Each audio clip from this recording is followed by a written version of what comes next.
चंदनपुर गांव में किशन नाम का एक किसान रहता था। उसके परिवार में उसकी पत्नी गायत्री और 2 बेटे थे, अर्जुन और महेश।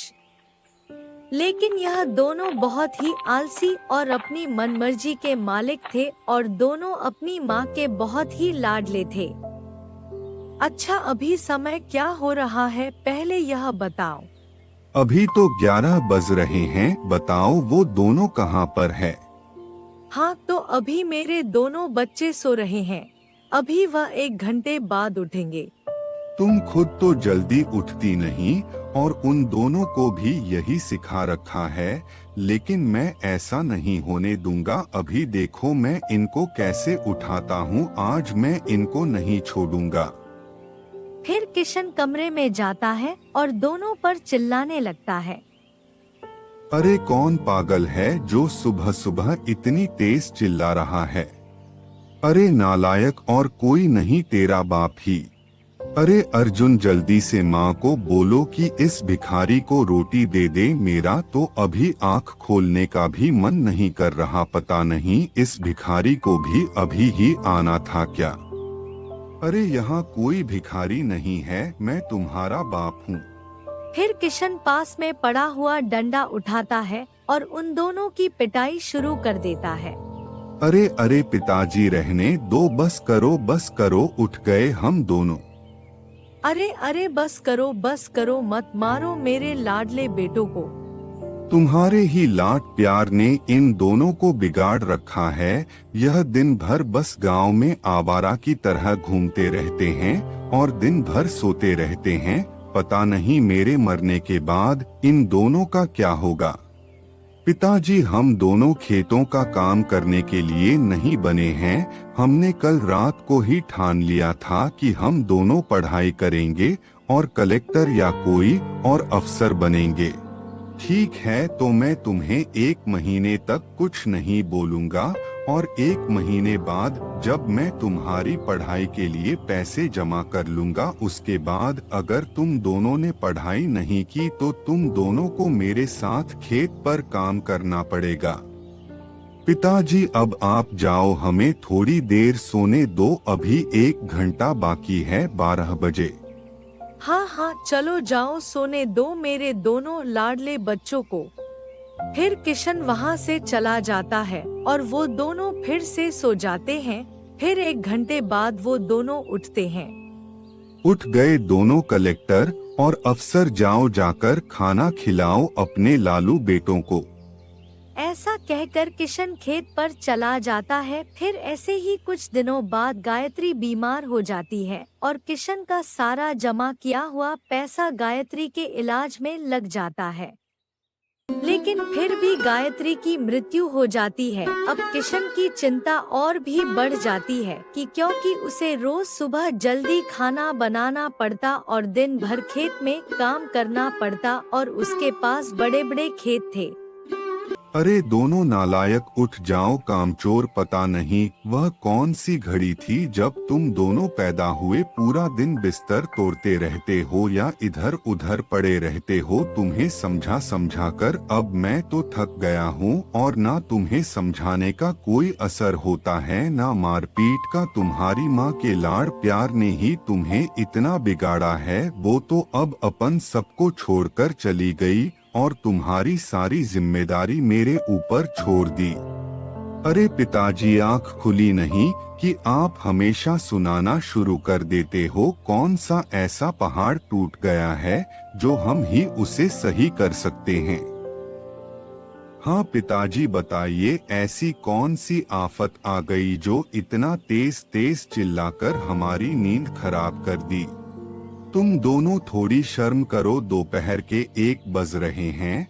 मैं खेत में काम करके भी वापस आ गया और आकर मैंने खाना भी बना दिया। खाने का नाम सुनते ही दोनों भाई झट से रसोई की ओर जाते हैं। हे भगवान, आपने मुझे कैसी कामचोर औलाद दे दी है।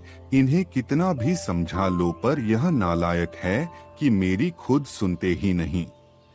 किशन बेचारा अपने दोनों बेटों की आदतों से बहुत ही परेशान था। किशन की गांव में बहुत ही इज्जत थी, क्योंकि गांव में सब जानते थे कि गांव में जितनी भी जमीन किशन के पास है उतनी किसी के पास नहीं है।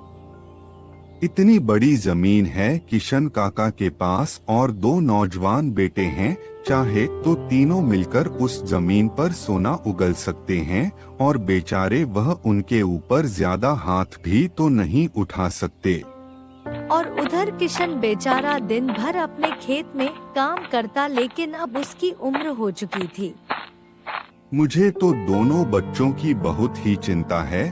पता नहीं मैं मर गया तो इनका क्या होगा और कोई इन्हें लड़की भी देगा क्या? फिर अगले दिन सुबह होने पर सुनो नालायक को, मैं किसी काम से दूसरे गांव जा रहा हूँ।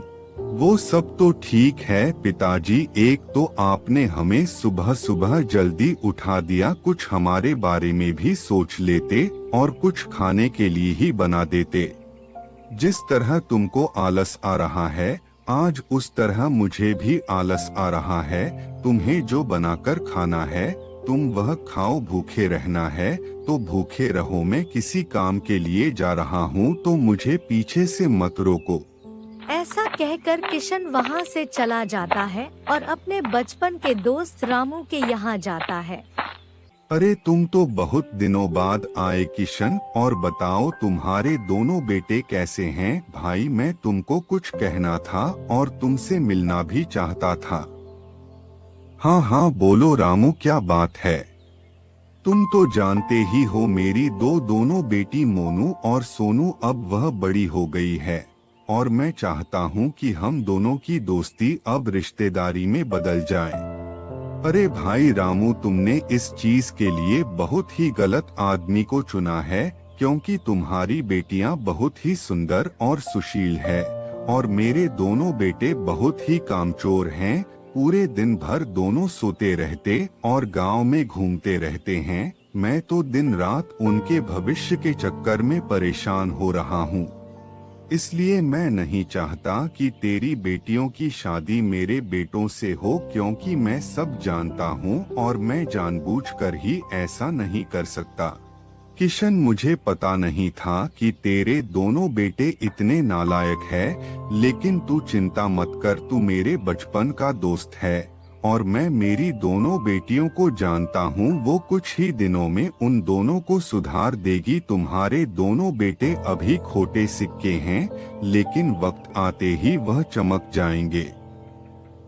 इसलिए मैं नहीं चाहता कि तेरी बेटियों की शादी मेरे बेटों से हो, क्योंकि मैं सब जानता हूँ और मैं जानबूझकर ही ऐसा नहीं कर सकता।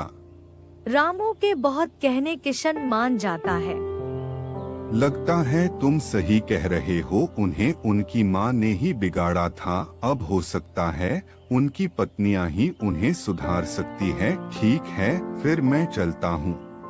ऐसा कहकर किशन वहाँ से चला गया और कुछ दिनों में उन दोनों का विवाह करा दिया गया। फिर एक दिन किशन अपने घर के बाहर बैठा था, तभी वहाँ एक साधु आता है। अरे मालिक, घर में अगर कुछ खाने को है? हाँ हाँ बाबा जी रुकिए, मैं भी लेकर आता हूँ। ऐसा कहकर किशन अंदर चला जाता है और एक पोटली भरकर अनाज बाहर लेकर आता है और साधु बाबा को दे देता है। उसे ऐसा करते हुए दोनों बेटों की पत्नियां देख लेती हैं। हाँ छोटी, तू सही कहती है, क्यों ना अपन अपने पति को बोलकर इस घर का बंटवारा करवा ले, ताकि पिताजी किसी को कुछ ना दे पाए। हाँ दीदी, आज रात को उन्हें घर आने दो, फिर अपन बात करते हैं। फिर रात होने पर जब अर्जुन और महेश घर आते हैं, सुनिए जी, मुझे अब यहाँ नहीं रहना है, क्योंकि आपसे खेती बाड़ी का काम होता नहीं है और पिताजी घर का अनाज लोगों में बांटते हैं। इसलिए मैंने एक उपाय सोचा है, क्यों ना आप दोनों भाई मिलकर पिताजी से अपने हिस्से का बंटवारा कर लो और कोई किराना की दुकान शुरू कर दो, ताकि आपको भी खेत में जाने के लिए डांट नहीं पड़े। हाँ, मुझसे वैसे ही खेतों में काम नहीं होता। मैं कल ही सुबह भैया से बात करता हूँ। अरे जो कुछ भी करना है जल्दी कीजिए, क्योंकि आपके भैया भी यही चाहते हैं। और उधर दूसरी ओर मोनू भी अपने पति महेश को सब समझा दी। पिताजी, अब आपकी सारी जमीन जायदाद हम दोनों के नाम कर दो। हाँ पिताजी, भैया बिल्कुल सही कह रहे हैं, अब हमको सब कुछ समझ लेना चाहिए पिताजी। दोनों बेटों की ऐसी बात सुनकर बूढ़ा किशन बहुत हैरान हो जाता है और मन में सोचता है, मुझे जिस चीज का डर था आखिर वही हुआ, क्योंकि मेरे दोस्त की बेटियों ने इन्हें सुधारने की बजाय उल्टा और ज्यादा बिगाड़ दिया। अगर मैं यह बात मेरे दोस्त को बताऊंगा तो वह मेरी इस बात पर विश्वास नहीं करेगा। क्या हुआ पिताजी, क्या सोच रहे हो, बोलते क्यों नहीं? अरे बेटा, जो मेरा है वो सब तुम लोगों के लिए ही तो है। लेकिन पिताजी वो सब कहाँ पर है, हमें बताइए। मेरे ना रहने पर तुम्हें सब पता चल जाएगा। आप पता नहीं कब ऊपर जाओगे क्या, जब तक हम दोनों ऐसे ही बैठकर इंतजार करते रहेंगे। तो फिर तुम दोनों मेरे साथ खेत पर चलो, खेत पर चलकर तुम मेरी मदद करो। पिताजी, आपको तो पता ही है कि खेतों का काम हमसे नहीं हो पाएगा, तो फिर तुम दोनों को संपत्ति के बारे में बताकर क्या फायदा। फिर ऐसे ही कुछ दिन बीत जाते हैं। दीदी पिताजी कहाँ चले गए हैं? मैं उन्हें उनके कमरे में चाय देने गई थी तो वह वहाँ भी नहीं थे, वह खेत पर भी नहीं है, क्योंकि बाहर दोनों बैल बंधे हुए हैं और मेरे बहुत ढूंढने पर भी वह मुझे नहीं मिले।